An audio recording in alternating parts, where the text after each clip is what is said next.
Здраво, јас сум Горан Теменугов, а вие го гледате подкастот Каде се парите на pari.com.mk.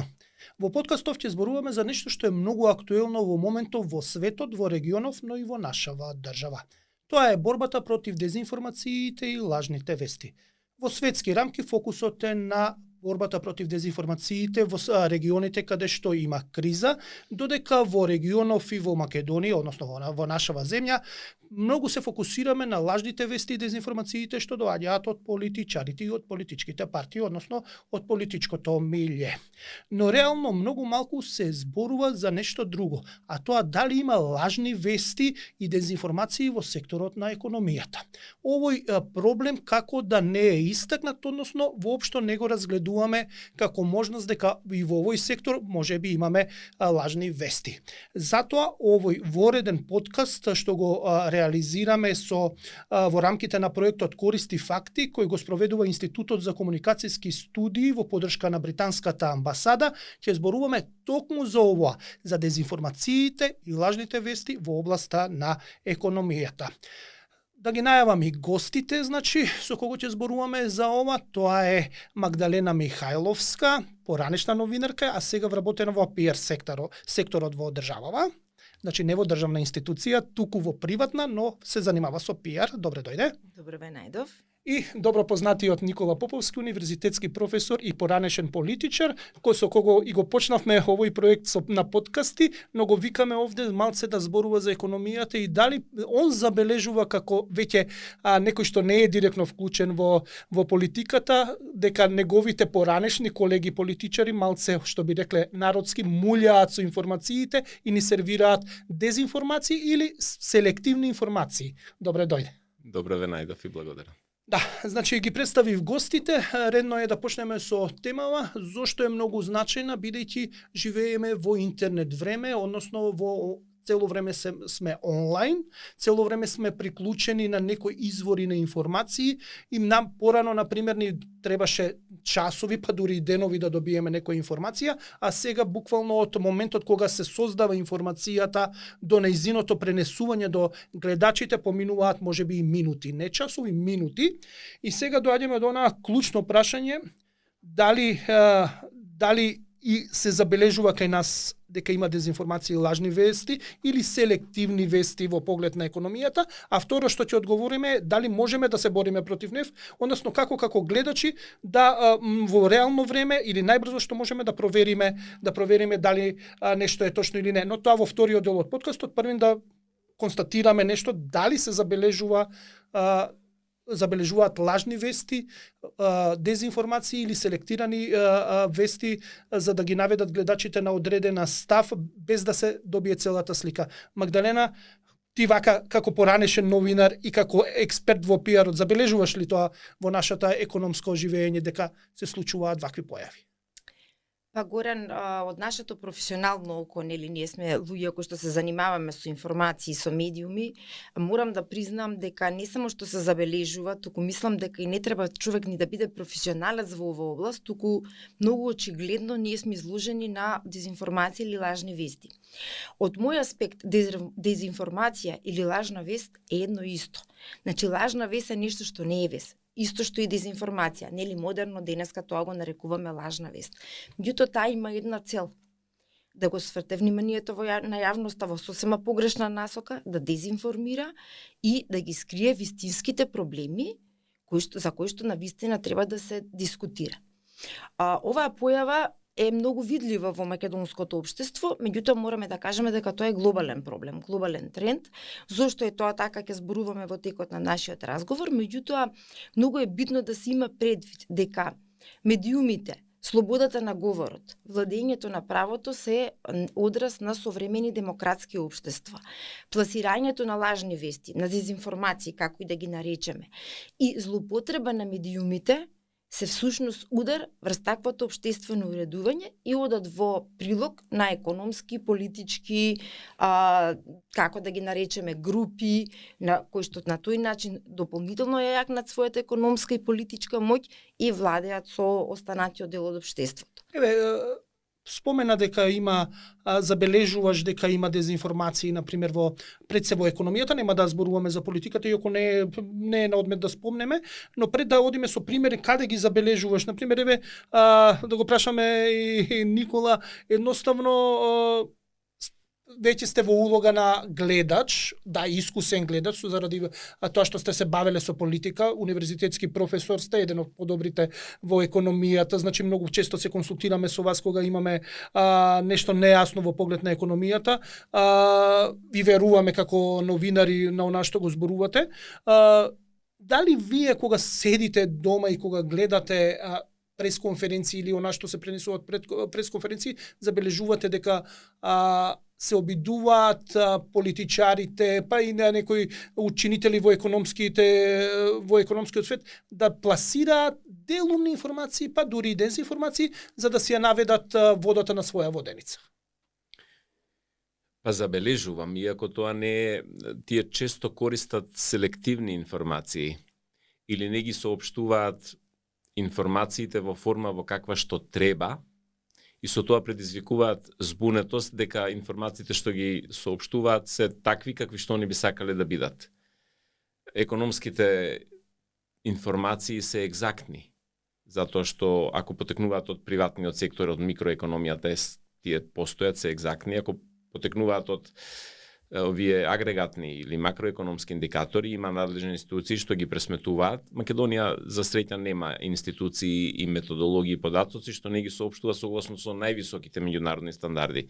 Кога зборувам највисоките, тие се секогаш согласно со методологиите и на Евростат, ако се работи за некои глобални, Светска банка, Меѓународна организација на трудот, ММФ, за известувањата за кој ММФ е надлежен, на пример. И тешко дека ќе најдеме податок што е неточен. Тоа би било исклучок. Но често се соопштуваат различни податоци кои може различно да се толкуваат. И ако еден податок земите без да соопштите што точно тој реферира како проблем, тука може веќе да го, да кажем, да го злоупотребите податокот. И тука често се случува тоа. Тие не кажуваат погрешни податоци, но од нив извлекуваат погрешни заклучоци. Така, значи у суштина не наведуваат врз основа на податоците што ги презентираат, ние да донесеме погрешен заклучок како гледач. Економијата често функционира со така наречени номинални и реални податоци. Номиналните податоци се по вредноста во моментот на пресметка. Но тие не се реални, затоа што во економијата има инфлација, некогаш и дефлација. И тие секогаш се прават со дефлатор, односно се усогласуваат со движењето на инфлацијата за да изгледаат реални со минатогодишните или со некој од пред 3 години, и тие се сите со иста основа, односно се дезинфлационираат.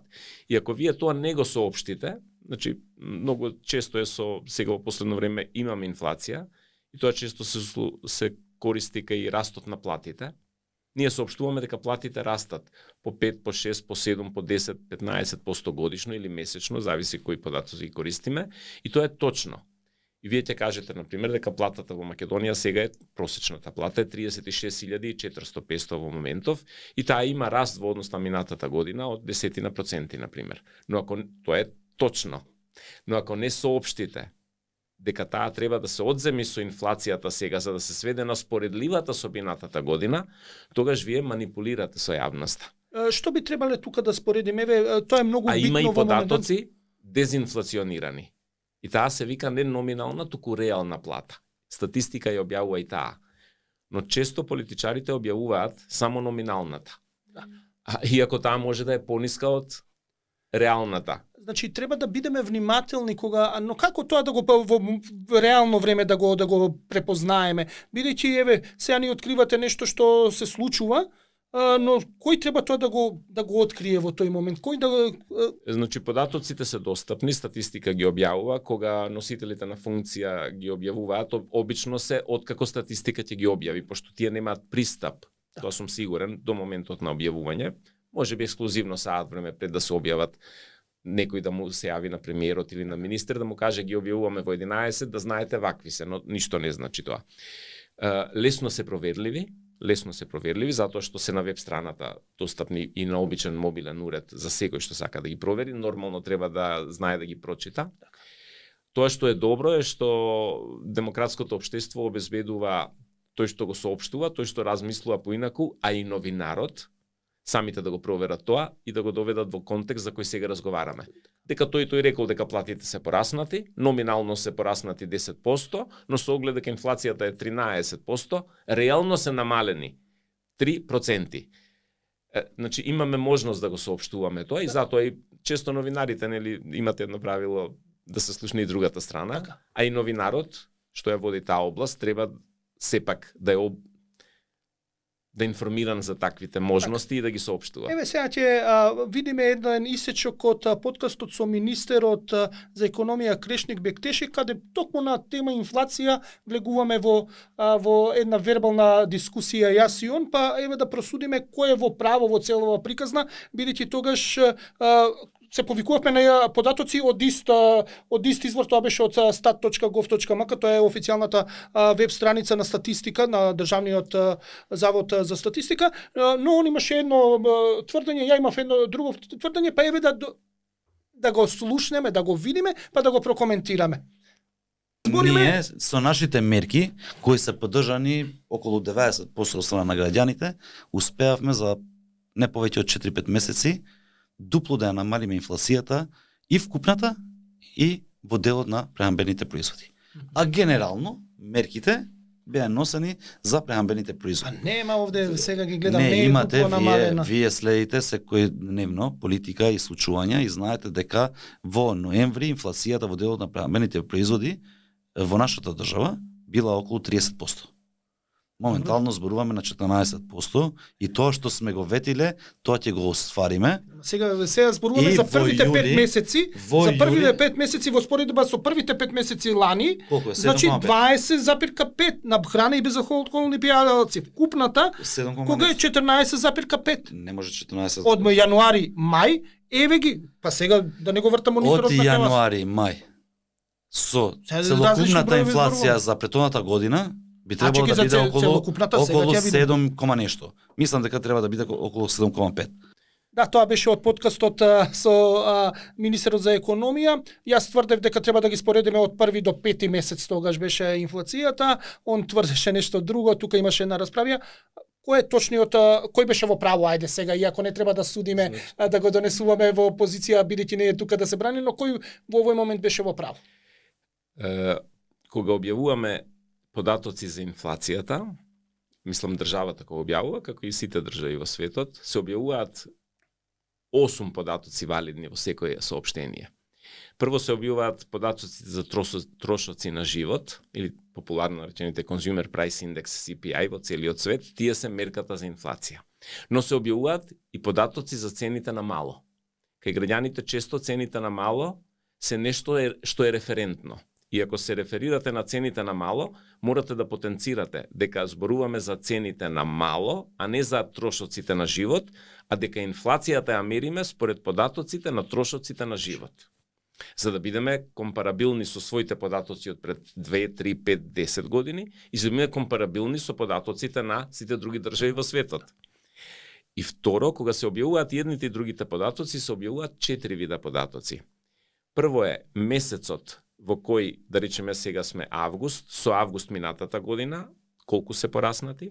Втората е август со декември, само за оваа година во 8 месеци. Третата е август со јули, за овој месец колку, и четвртата е просекот 1 јануар-август со минатогодишниот јануар-август. Во светот, кога зборуваме официјално за инфлација на државите, зборуваме за последниот податок. Тоа е значи просечната инфлација ја мериме. Во првите 8 месеци со првите 8. Да, првите 8 со првите 8 или во случајов првите 5 со првите 5. Зошто тоа го зборувам? Затоа што 2023 ќе помине. Ќе дојдеме во 25-та. Ако прашате колку беше инфлацијата во 2023 во Германија, нема да ви кажат декември со декември. Тоа што го кажува почитуваниот колега и колега економист и министер, декември со декември. Туку ќе ви го кажат просекот јануар-декември со јануар-декември 22.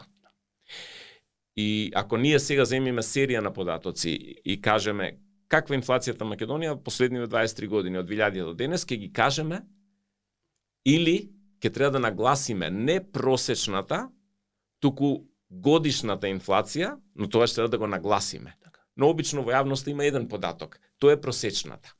Министерот не кажува грешно, но кога ќе кажеме инфлација, мислиме на просечната годишна мерка на инфлација. Така, у суштина он си користеше она што него му одговара Затоа во што моментот. во тој момент Подобро звучеше. да. И сега и за августовската е така. Просечната е двоцифрена се уште, Така е. а едноцифрената падна на 8 кома нешто. Така е, да. Значи, треба да се користат и двете и да се кажат. Не е спорно. Но мора да се знае дека ако кажете инфлација, тогаш точно мерена според просечната годишна инфлација, точно е таа. Така. Значи тоа е, треба да внимаваме и ние новинарите, но треба и политичарите. У суштина треба да бидеме секогаш скептични кон тоа што го кажуваат политичарите, но многу малце сме скептични кон Инаку она ако што сега се одбере на пример колку е растот на инфлацијата во оваа година. Секој може да каже неколку проценти, пошто на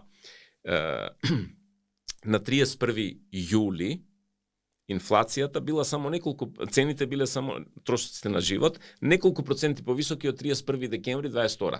Во оваа година само неколку проценти пораснале.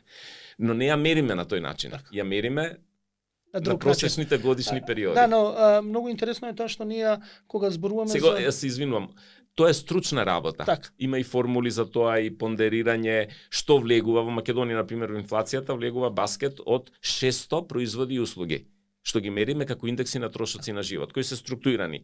100 и нешто се примарна земјоделска,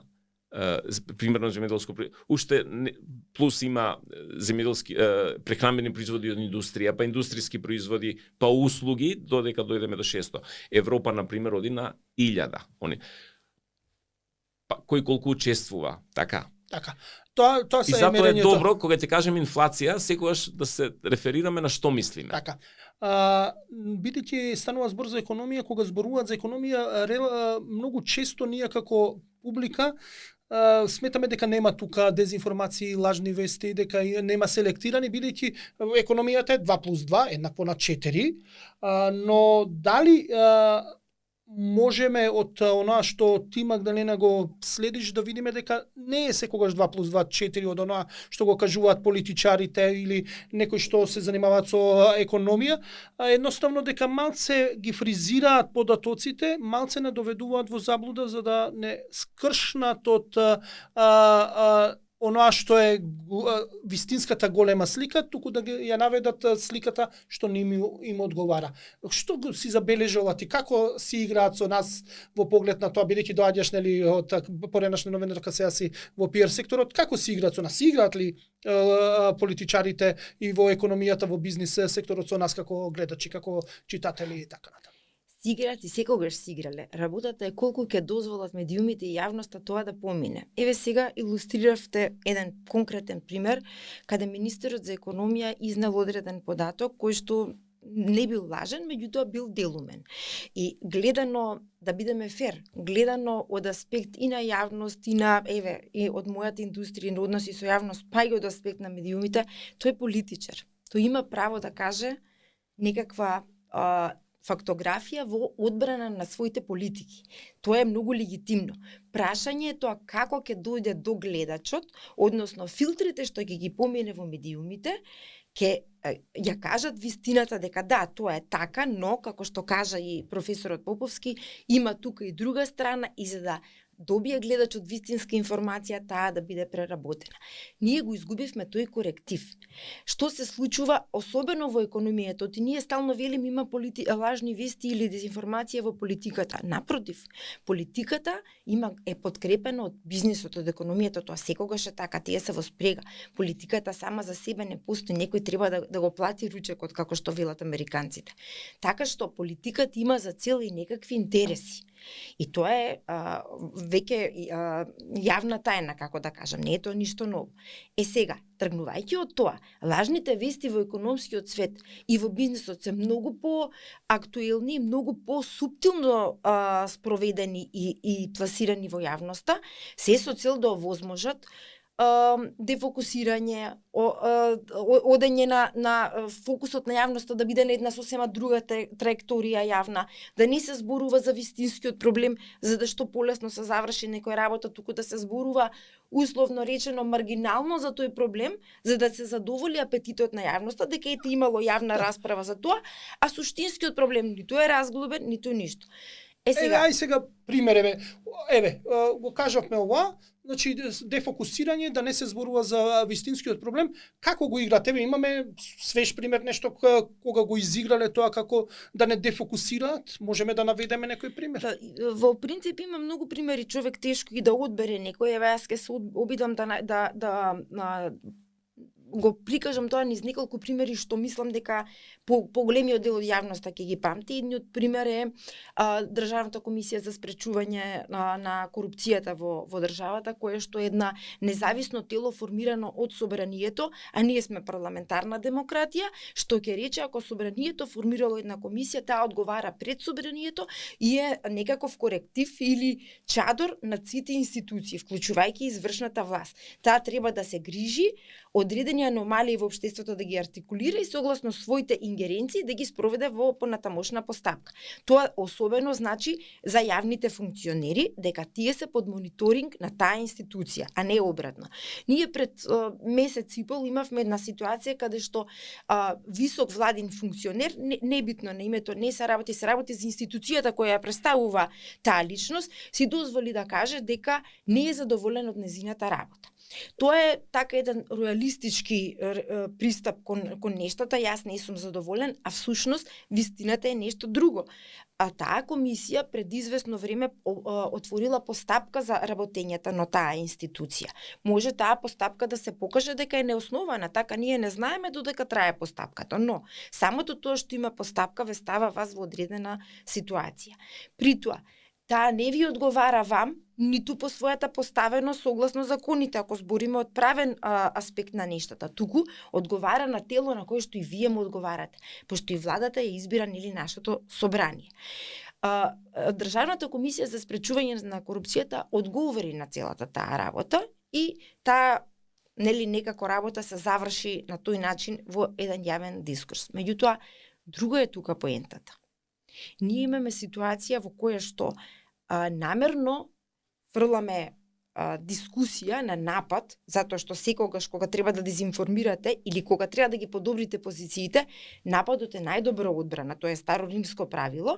Вие отварате некоја дебата во која се дискутира за тоа дали сме јас задоволен или не, што во суштина на нештата.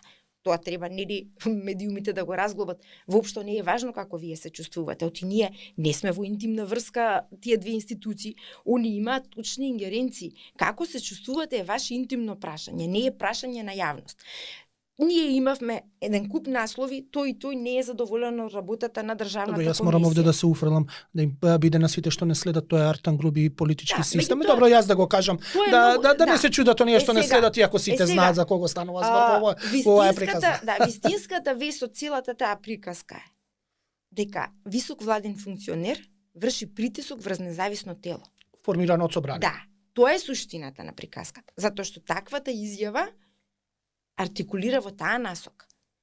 Затоа што при тоа не беа искажани аргументи, не сум задоволен ради вакви истражувања, имам вакви сознанија, нели некакви факти и докази кои што навистина покажува дека тие, затоа што и тоа е можно, нели како хипотетичка ситуација, дека и тие можеби не работеле согласно своите ингеренции, навистина узурпирале и на тогаш треба до собрание да се постави до тој што ги формирали се така. Ние такво нешто не видовме во јавноста, се сведе на една вербална дискусија, меѓутоа исходот од тоа е што е. Фрлање на прашина во јавноста и окупирање на јавниот простор со небитни теми наместо со суштински теми кои што се од јавен интерес. Затоа што тоа е поентата на медиумите, тоа е поентата на јавната дебата, како да ги подобриме нештата, како да укажеме на одредени аномалии, секој општество има аномалии. Сега доаѓаме до уште едно прашање, дефокусирање, ова беше веќе пред месец и пол, многу горливо прашање во последно време беше рудникот Иловица, каде што се запалија страстите сериозно.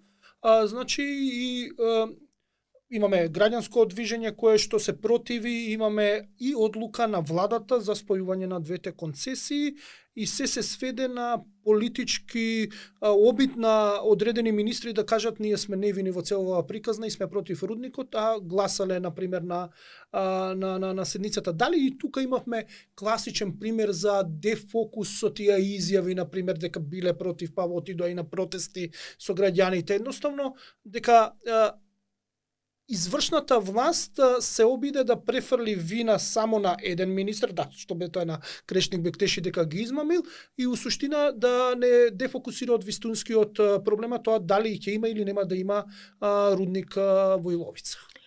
Па видете, прво да расчистиме една работа што многу така чудно, не чудно, веројатно таква е политичката култура во државата, се става на маргините. Владата е тело кое што треба да носи одлуки. И треба да има своја политичка платформа и своји политички видувања, истите да ги донесе на владина седница да ги брани. Кога веќе се донала концесија за едно такво горливо прашање за кое што воопшто не се отвори квалитетна дискусија за да се соочат на вистина аргументите за и против, туку се прави една магла на некој кој што нешто ќе спасува, друг кој што ќе уништува, а вистината е секогаш некаде на средина. Се прави огромна штета на цел еден сектор во индустријата кој што е значаен за македонската економија, а не е се така црно и бело. Наспроти тоа се води дебата за тоа кој знаел и кој не знаел, што е на ниво на една сосема надреална ситуација, која што можеби пред 20 години не би било можно да ја замислиме. Зошто? Затоа што владата е колективно тело, така таа носи одлуки врз основ на гласање. Ние треба да бидеме наивни ако мислиме дека секој министер има време буквално секој документ што ќе дојде од различни ресорни министри да го чита, тогаш годишно, не знам, или месечно ќе треба веројатно да се носат 2 одлуки за сите да изчитаат, да најдат време, затоа што тоа се луѓе со многу набиени агенди и тоа е реалност. Сега затоа постои генерален секретаријат, разни други тела кои што ги филтрираат документите што им се доставуваат на министрите, со што министерот добива информација дека ова е окей согласно законе. Така? Сега, имајќи го тоа предвид, а ако го видиме деловникот на работа на владата, ќе го видиме тоа не е некоја тајна, ниту е нешто што сега се случило, тоа е така и така било во изминатите 30 години од осамостојувањето на оваа држава. Сите одлуки се носат на тој начин.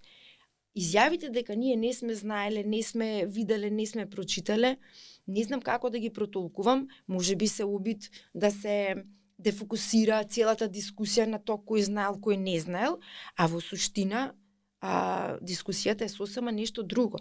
Затоа што јас ги слушнав и аргументите на другата страна. Ние сакаме да бидеме правна држава, така? Значи, ние имаме одлука на управниот суд, кој што треба да се спроведе. Тамо, колку што знам, јас можеби грешам ова со резерва, меѓутоа мислам дека е така, за да се донесе таква одлука и економскиот совет во владата си носи некакви документи врз основ на кој тоа поминува на влада. Значи, филтрите се поминати. Значи, сега ние имаме мимо тоа дискусија кој знаел, кој не знаел, а напротив, многу е легитимно владата и да ги спои концесиите, да одлучи дека за оваа држава тој рудник треба да се отвори, затоа што мислам дека создавањето на една ваква неквалитетна, популистичка и надреална дискусија носи штета на сериозно на рударскиот сектор, кој што неоправдано не добива можност да си ги каже и своите аргументи. Во демократија секој треба да ги каже своите аргументи. Така. Значи, се замајува. Имаше јавна дискусија и на социјалните мрежи дали носи владата гласа за одлуките или не гласа. Деловникот викаат колективно тело е она што го кажа Магдалена. Како се носат, вие бевте член на владата, се носат со гласање или може да дојде премиерот да рече ова мора да помине, подпишувам, кој ве тркала вас 15, 16, 17 министри, или секој министер може да рече не гласам, па после има надгласување. Како оди тој процес? Ајде да демистифицираме, имаме можност нешто што се случува на влада, бидејќи ова баш беше интересно, тројца министри одеднаш биле изненадени, што гласавме, не знаевме. И само една забелешка, они беа изненадени откако поминало, откако Да, гласање. така. Потоа се изненадија, тоа е целата работа. Беа прашани, така. Во формална смисла, владата одлуките ги носи со гласање. Во формална.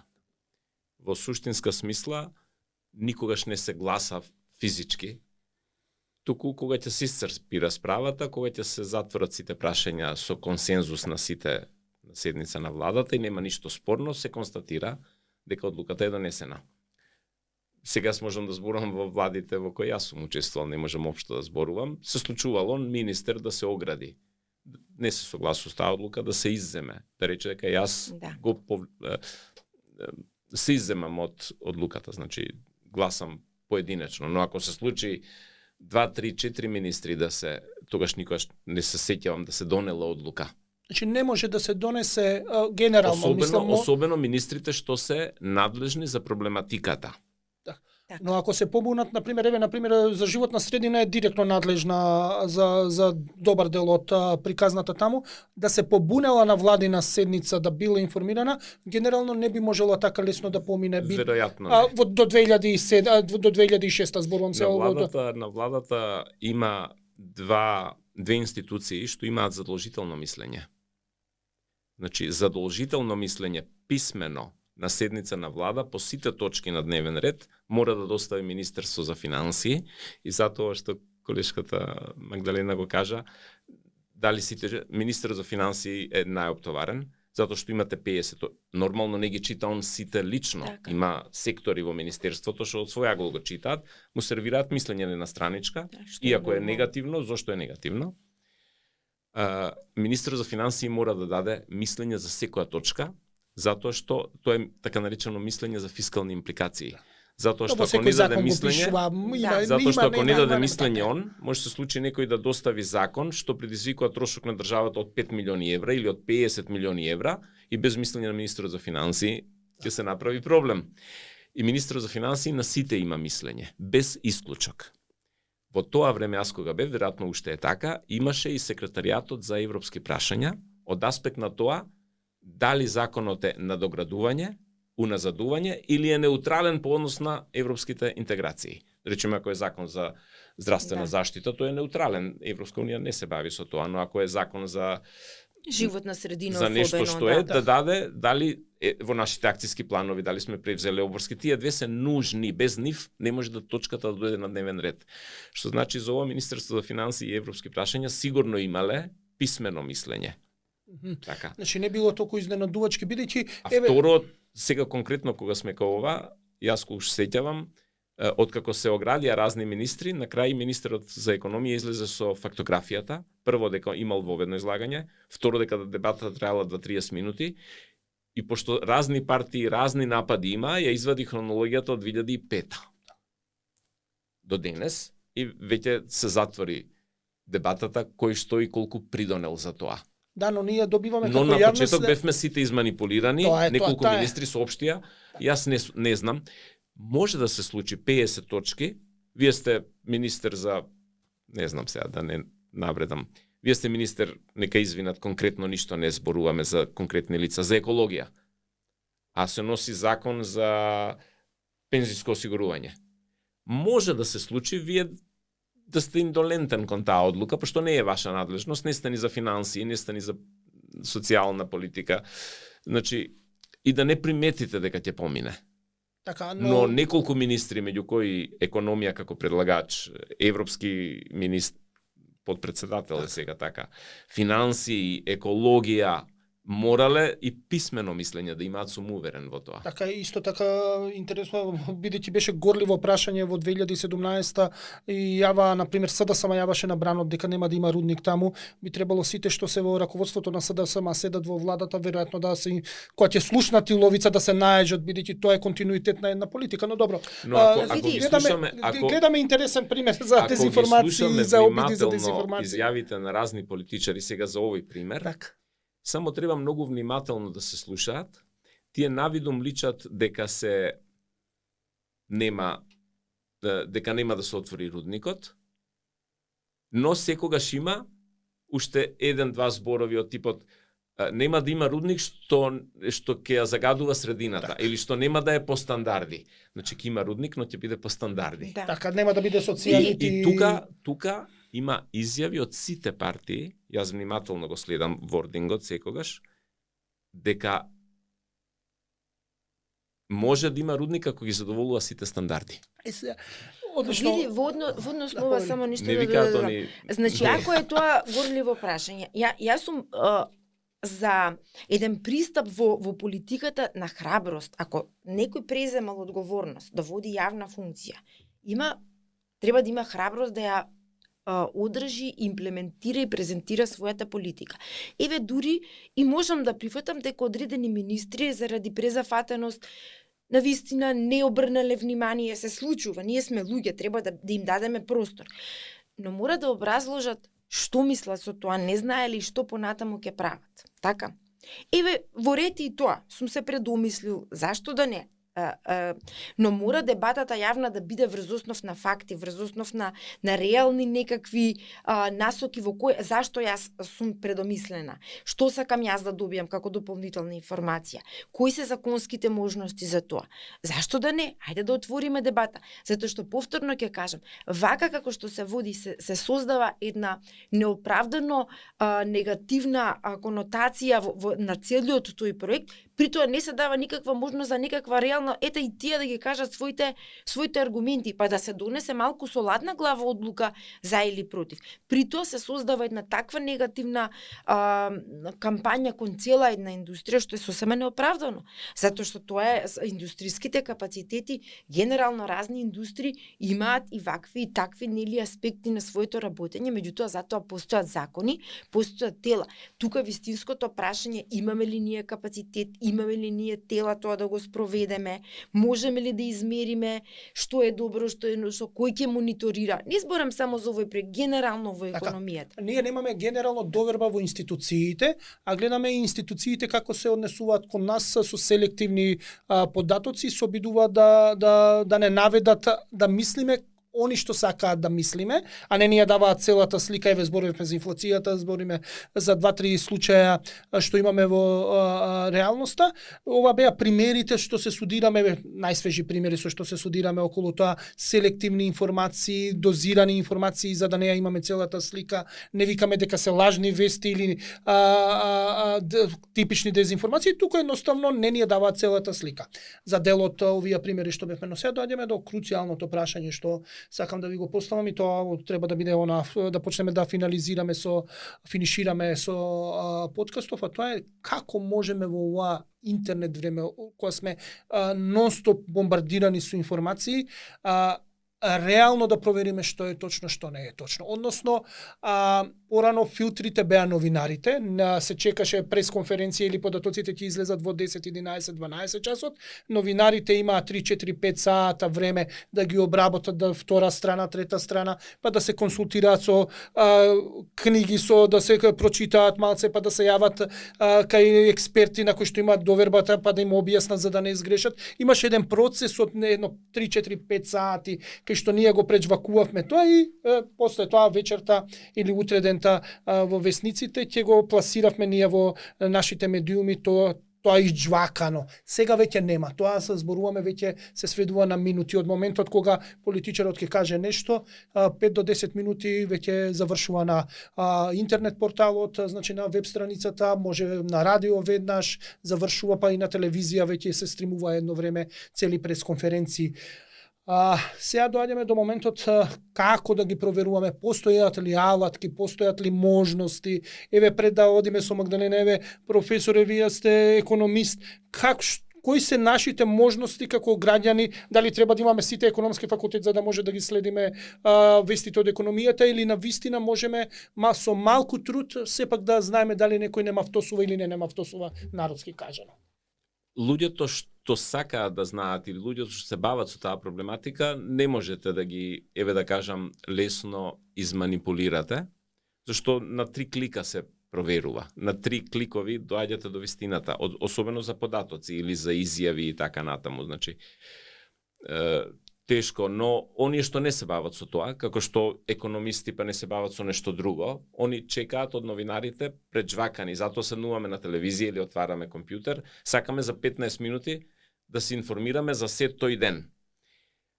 Освен за тоа што го знаеме и без такви информации. Тука веќе не верувам дека секој може се да проверува.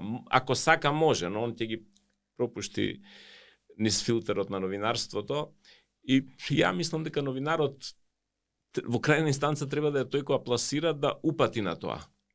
Две страни, вистината, вебсајтите, за податоците повторно ти кажам, тие се лесно достапни, лесно читливи.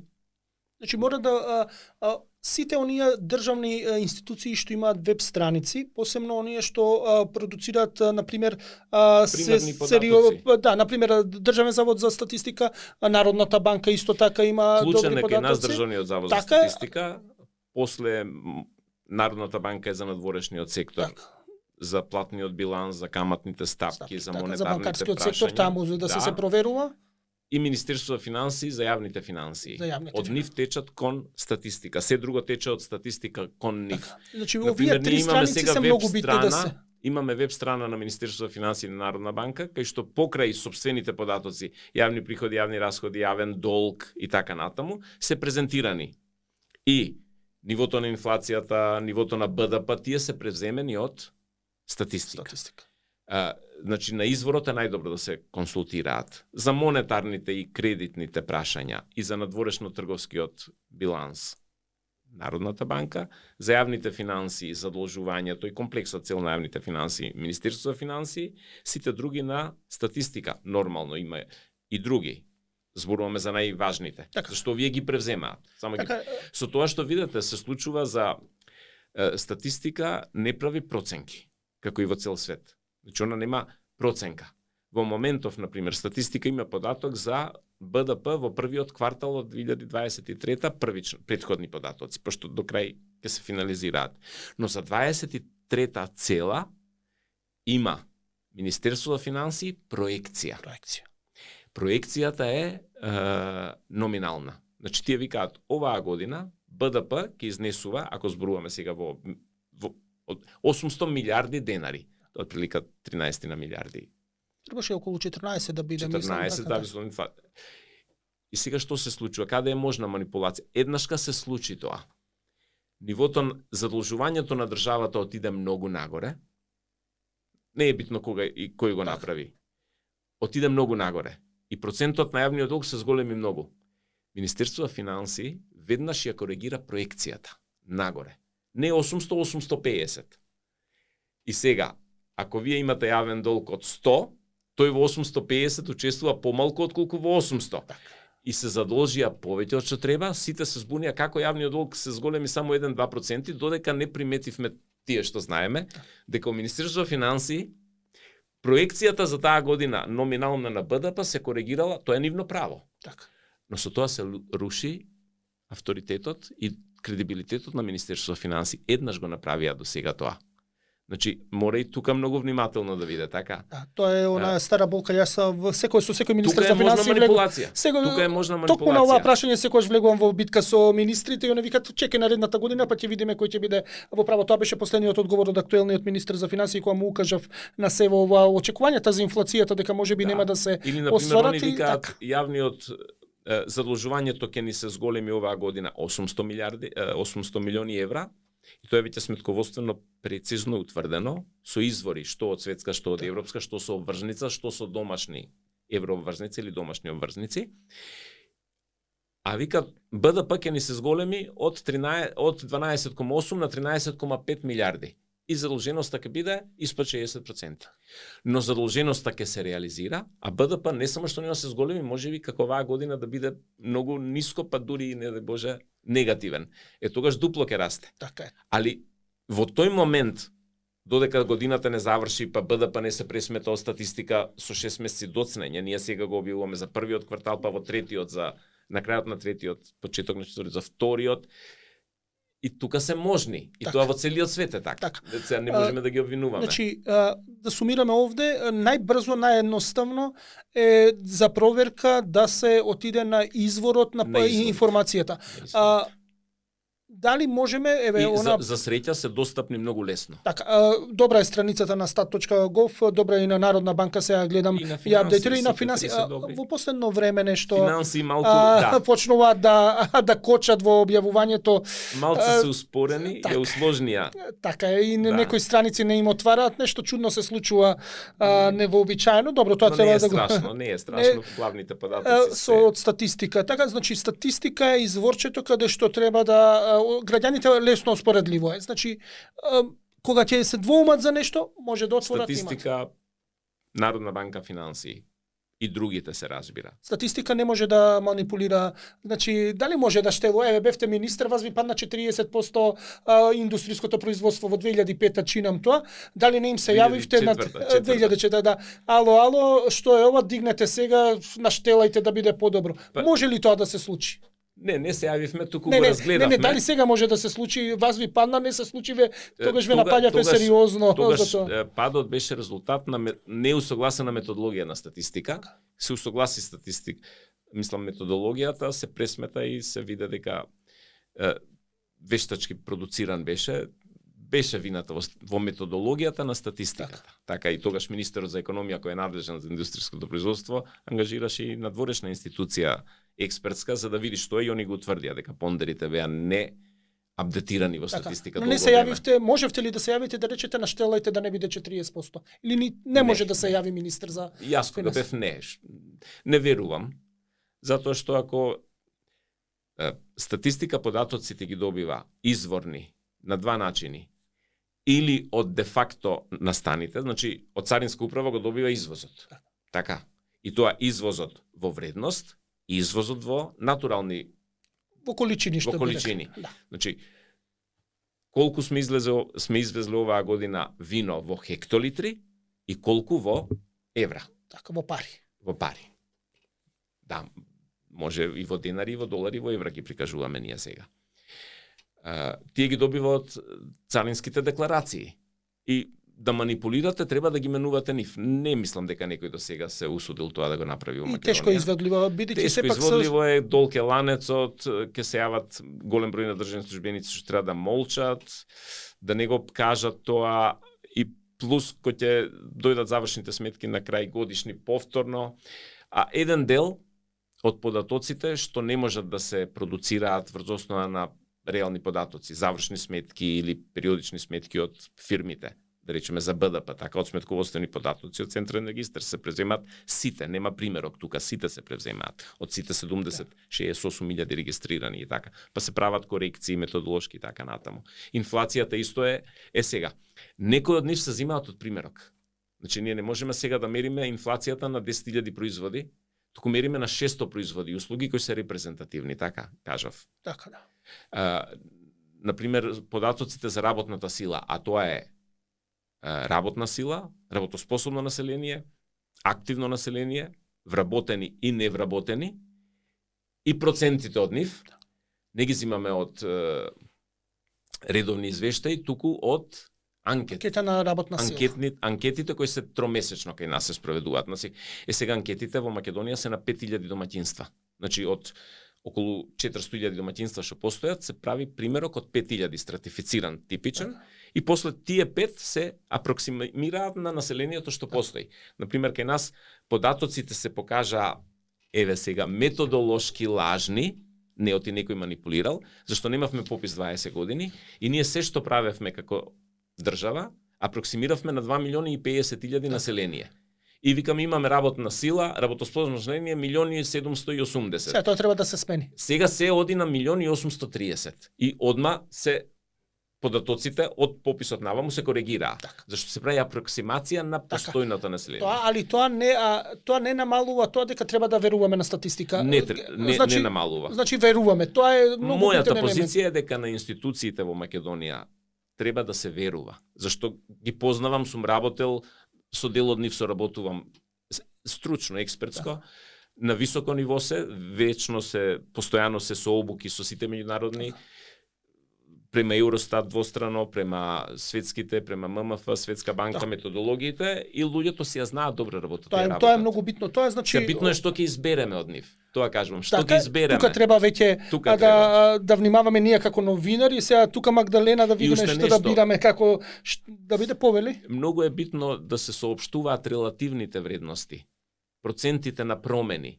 Зашто многу често кога се соопштуваат за стручната јавност, на пример, што значи за Македонија, кажете имаме 130.000 невработени. Што значи тоа за слушателите? Вие треба да кажете колку е стапката на невработеност. И тоа веќе имаат они некакво ниво, дека во светот во просек е светската е околу 5-6%, дека европската се спушти сега и така натаму исто на 6. Така Америка беше околу 4, па варира минус плюс. Да, значи сега има фаза на надолна фаза е во светот од 20-та наваму уште подобро отколку пред 19-та. И често да се прават компарации со години кои се релевантни. Денеска, например, слушнав еден податок кој е многу интересен за да се види што е вистината, дека авиосообраќајот врз основа на падот од ковидот е рехабилитиран на големо во светот, значи се врати после 3 години, но се уште е 90% од 19. Значи многу е битно тоа од 19-та референтна година. Референтна. Иначе вие сега кој го занемари тоа што го зборуваме, ќе кажете оваа година растот ни е 20%, а лани беше 30% и мислите кој зна што се случува. А се уште сме 90% од 19. Така и со бруто домашниот производ, на пример, за Македонија која споредуваме 2019 обемот на бруто домашниот е многу важен. Тоа не е проблем сега со индустријското производство. Значи 20-та многу ни падна заради ковидот, односно заради затварањето на фабриките и така. И од тогаш се рехабилитира многу споро. Една година отиде, 21 се врати, но не, и од тогаш ползи со меѓу 0 и 1-2. Уште 19-та ни е проблематична. Да ја достигнеме. Да. Тоа, значи мораме да бидеме внимателни, но има како да брзо да провериме. И треба да се елаборира сега. Знаете, тешко е да кажете вие, индустријското производство ни се зголеми 2% за овие 8 месеци, 7-8 месеци. Мора да го образложите овој елемент сега нормално, за да биде информацијата валидна. Значи доаѓаме до тоа, професорот кажа неколку елемента да проверуваме од официјални страници, ги посочи и страниците и дека треба да се верува на државните интернет страници што се податоците, бидејќи меѓу другото, да потсетам само, тоа јавноста често тоа не го знае. Например, ќе каже според Светска банка нашата инфлација е толку. Во Светска банка, во ММФ и во Евростат информациите течат вертикално нагоре. Значи Светска банка нема податоци за нас, освен проекции. Она вика БДП оваа година си имаат матрици, ќе ви се зголеми. Но кога ги објавува податоците за минатите, ги објавува превземени од наша статистика. Што значи дека ако ние го правиме... Да, основата е повторно нашите институции. Нашата 100%. Тоа е тоа. И Евростат кога нас не става, нели, ги дава податоците за државите членки, па ги една црта става, па 5 земји што сме кандидати, Србија, Црна Гора, Македонија, таа нема своји податоци, нашите ги превзема едноставно. Така им верува на нашите. Голем е ризикот, сакам да кажам, на било која институција или моментален раководител, политичар, јавен функционер на таа институција да го направи тоа. Зашто тие податоци после течат до нив, тоа е веќе многу сериозна работа да ги мамите и нив. Така е. Добро, гледаме дека се обидуваат некако да ги измамат на неколку места, ама добро, тоа за некој нареден подкаст, бидејќи денови гледавме една чудна пресконференција на Царина, па после изгледа може да се случи да нема ни кривично дело, така зборуваат веќе, но за тоа во некој друг подкаст што ќе излезе. Сега доаѓаме до она што Затоа што треба да проверат пред да излезат во јавност. Точно. Што соопштуваат. Мислам, јас искрено да ви кажам, уште кога ја соопштија веста, се работи за овие обврзници. Така. Одма си реков, ова е неточно нешто, си носи некои невредни хартии со себе. Прво, обврзници акции се е дигитализирано веќе 15-20 години, дури и во нашата земја. Така, а не во Турција, нели, од кај што доаѓа лицето например, кое што Арсено, каде што... Еве сега имаше обврзница издадена од Министерството за финансии, таа граѓанска. Да. И јас како граѓанин купив обврзница од Министерството, нели една беше 10.000 денари. Единственото известување е од банката на мејл, дека понудата што вие ја дадовте во цело, пошто сите се купија, во целост се оствари толку. И ве има сега во централен депозитар запишано дека сте под така. Да. Сакам да кажам какви харти Само хартија од вредност е Нешто, името. да. Јуто, ајде да се Обврзници. вратиме кој е ефектот во јавност од таа пресконференција. Така? Да, Колку луѓе во добро, може ќе излезе општеството дека имало криминал, иако многу би да се сомневаат Не, дека добро. нема добро, но еве да оставиме знаеме, дека добро, не но еве знаеме. како е. Би требало нели да се провери пред да се обзнани, не морало толку да се брза со таа информација за да се оди бомбастично во јавноста, меѓутоа ако направиме, сега ова го кажувам, нели вака окативно, немам истражување. Колку кој дел од граѓаните имаат хартија од вредност, знаат како функционира пазарот на капитал, некои знаат, меѓутоа поголемиот дел не знаат. Главната вест е дека некој турчин, така, тоа граѓанин на Република Турција, внесол толку и толку врзници во вредност 92, од мислам. толку Милиони. 92 милиони. Тука застанува информацијата. И тука застанува спинот, лажната вест, полуинформацијата, селектираната како сакате. Како ефект во јавноста сега, нели се враќаме на тоа колку луѓето може да проверат. Јас се согласувам со професорот дека институциите се со солиден квалитет, стручни и може да им се верува. Меѓутоа, од аспект на комуникација, мислам дека никако тоа не помага во сузбивање на лажните вести. Зошто? Еве да пластифицираме. Секој од нас, како што кажа професорот, е експерт во областа во која што делува.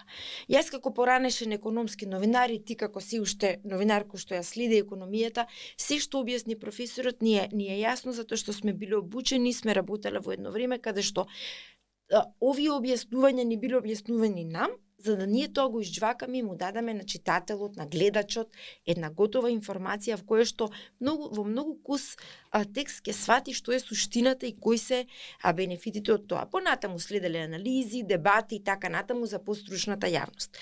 Да не се лажеме, дезинформациите имаат цел да извртат, да врлат прашина во очи. Не да му речат на човекот оди ти на тие сајтови. Тамани да му ги пратиме на Вибер на линк. Кој човек во денот има време 5 вести да проверува по разни, нели од разни области. Нешто треба на статистика, нешто треба на фонд за здравство, нешто треба нели во пензискиот фонд. Што да прави, да не оди на работа цел ден да ги проверува информациите? Прво да бидам искрен, тоа е невозможно. И тие што пласираат и што сакаат да ги контролираат медиумите, го имаат тоа предвид. Убаво Чомски кажува што е пропагандата. Она има за цел да го толку фати на кондиција обичниот граѓанин да тој почне да се чувства дека ништо не може да промени. Со што да не се лажеме, луѓето знаат дека се дезинформирани. Они можеби не се точно информирани што значи таа конкретна вест, дали е статистичка, дали е економски или е политичка, ама знаат дека нешто тука не е во ред. Меѓутоа, секој се повлекува во својот круг на интерес и делува на тој начин. И за жал, нели ги имаме, за жал или за среќа, ги имаме интернет медиумите, социјалните медиуми, каде што како кула вавилонска, нели секој има право на мислење, секој кажува некаков став, иако тој став некогаш е вреден на минус 2, не на 0. Меѓутоа, во таа една кула вавилонска од зборови, нели како е приказката библиска, сите зборувале на различни јазици, никој не се слушал. Па ние сега го живееме тоа. Така да дезинформациите не се проверуваат. Останува веста како ова за царина. Некој внел обврзници во 92 милиона евра вредност. Дали тоа ќе се покаже дека е така? Кој е? Зашто тука ги немаме одговорот на основните прашања во јавноста. Зошто е важно Добро, за тоа? Како тоа да не доаѓа? Како да се бориме против тоа? Еве, професорот вика, ако нешто се сомневате, односно ако излегуваат со бројки, а гледаме спротивставени бројки, има начини да се отиде. Одиш на страницата, проверува со 3 клика тоа и тоа е релативно она што не интересира да го провериме. Јас не би проверувал на пример веќе што не ме интересира, но она што сакам да видам дали стварно платата ми е повисока и подобро живеам, а некој ми тврди, да ќе кликнам да видам колку ми е подобро и сето тоа. Во таа област и тие тоа 3 клика. Сакам да проверам, еве. Зборам од аспект на еден обичен човек кој што има познавања во некои други области, ама не и во конкретната за која зборува. Кој сака да провери може, тоа да. Може, а како да Ама не е тоа работа. Како? Затоа постојат медиумите, професионалните медиуми, тука е борбата. Затоа што тоа е работа на медиумите. Медиумите ја проверуваат за јавноста таа информација и сервираат проверена информација како не учеа, нели нас. ќе провериш од две страни, ќе го наведеш изворот, ќе ја разглобиш. Не мора ти во основаната вест да имаш експертски став, ама ние како што и самиот преска посочи дека се консултирате со професорот, ќе се јавиш да ти објаснат ако не ти е јасно. Затоа што тоа е суштината на професионалното новинарство. Не постои независно новинарство. Новинарството мора да биде платено, нели? Дали е тоа поддржано од приватна компанија, медиумот, дали од државата, не е тоа важно. Важно е дали ги почитува професионалните стандарди. Легитимно е да има лева, десна, ваква или таква уредувачка политика. Ама ако е професионално сработена веста, му се пласира соодветна информација на гледачот и на јавноста. И таа има поента. Не дека нашите медиуми и новинари тоа не го знаат. Ние имаме многу добри и квалитетни медиуми, новинари. Меѓутоа, медиумите се наоѓаат во една состојба во која што се на удар и од технолошкиот развој и развојот на дигиталните технологии, кои што навистина го сменија светот, општествата и човекот како единка и како резултат на пазарните состојби. Еве, јас ќе ви кажам еден податок. Една компанија во Македонија во просек добива извештај од медиумите по клучни зборови за својата индустрија од најмалку дневно само 200 до 250 интернет портали, плюс телевизии, радија, неделници, стручни списани и така натаму. Значи, тоа значи дека ни треба да вработат еден човек, не еден, мислам дека повеќе за да го исчита тоа на дневна основа и да извади заклучок каков е контекстот во индустријата во која работат, кои се можните проблеми, од поентата на мониторингот на медиумите за компаниите и за секторите за односи со јавност, да го видат контекстот и да ги видат можните проблеми, можните не само проблеми, и можностите и така натаму. Дали може во таква една хиперпродукција на медиуми да има квалитет? Не може. Тоа е невозможно во американски пазар со милионски, многу колку се они 800 милиони луѓе се таму. 350 милиона се во Соединените Американски држави. Значи тоа се големи пазари. Ние сме тие што сме кој знае колку сме и со иселувањето реално, нели? Некои се целосно, некои се деломни. Значи ние сме на ниво на еден град со предградие, некој на поголем град. Во тие економски услови, во оваа економија, ние ги имаме тој број на медиуми. Тие не може да се да не зборуваме тука дека јавна тајна е, нели, кога јавна тајна е најкомотно, пошто сите знаат, ама не знаат. Имаме голем број на медиуми кои што знаеме припаѓаат на оваа партија, на оваа, значи сите партии си имаат свој, не да имаат уредувачка политика проопозициона или провладина. Тоа е сосема легитимно да се разберем. Туку се во нивна сопственост. И сега вие имате тука, нели, нормално пропагирање и пласирање на ставови исклучиво во интерес на таа политичка партија, па имате огласувачи кои што наметнуваат некои сосема некоректни услови во медиумите.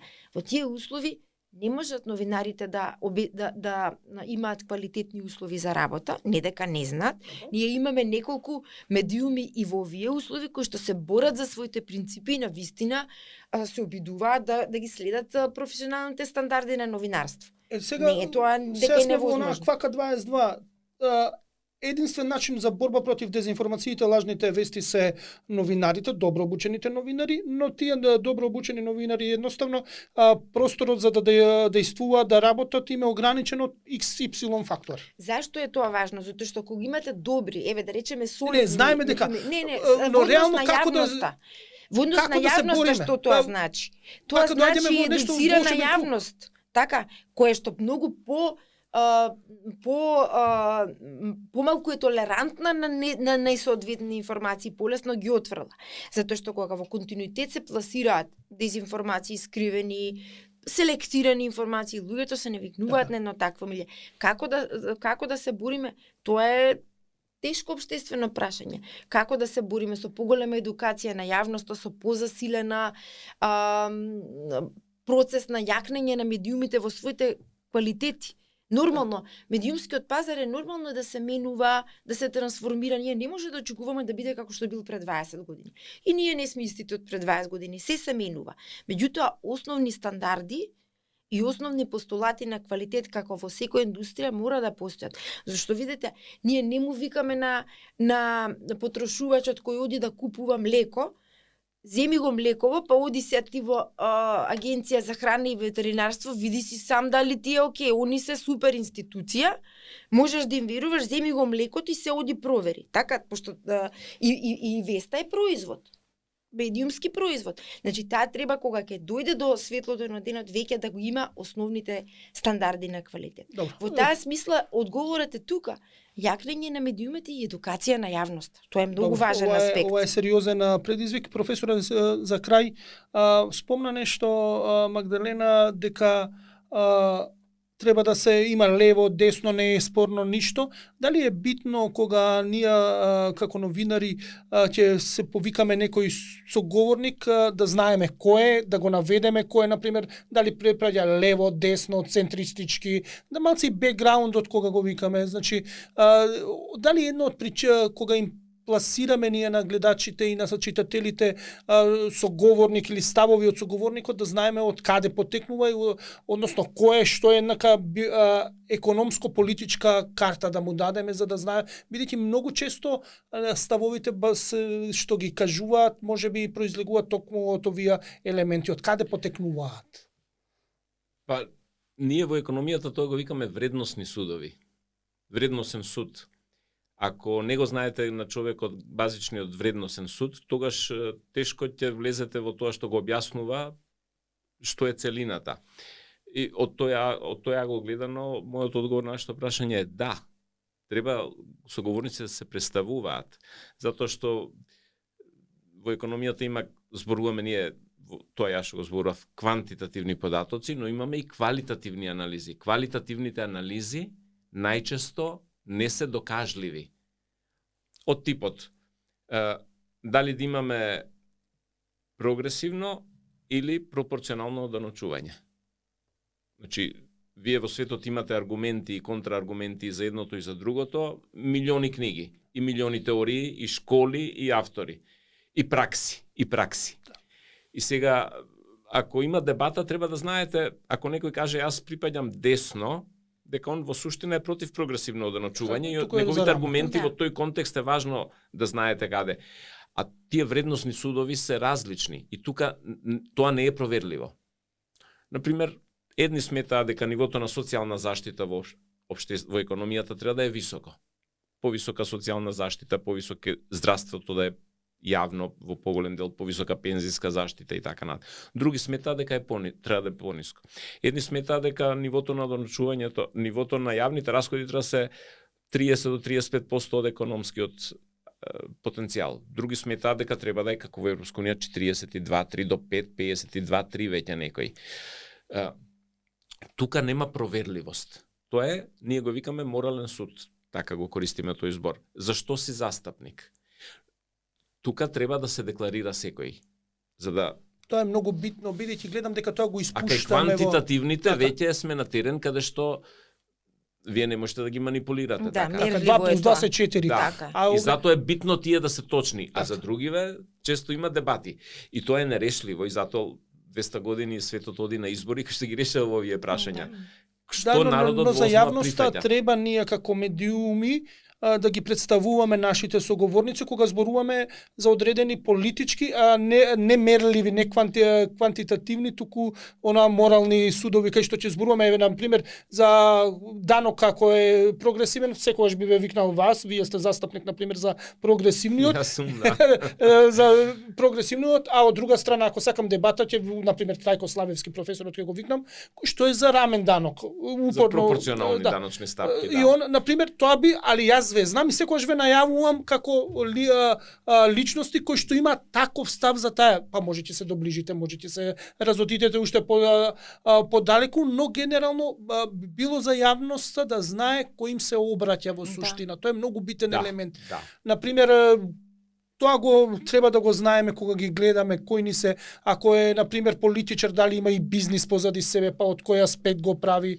Значи многу битно е кога гледаме како не ги пласираат информациите, да имаме целата слика. Ако некој зборува на пример за закон за енергетика, а има фирми во тоа област, треба малце да бидеме Види Горан, ова што го кажуваш, поскептични во поглед на тоа што го зборува. Види, не само скептични, кога ќе се представи правилно гостинот, тогаш веќе имаме една чиста ситуација на дебата. Немаме скриени, не се скриеме зад ништо. Па и тој што има некакви интереси.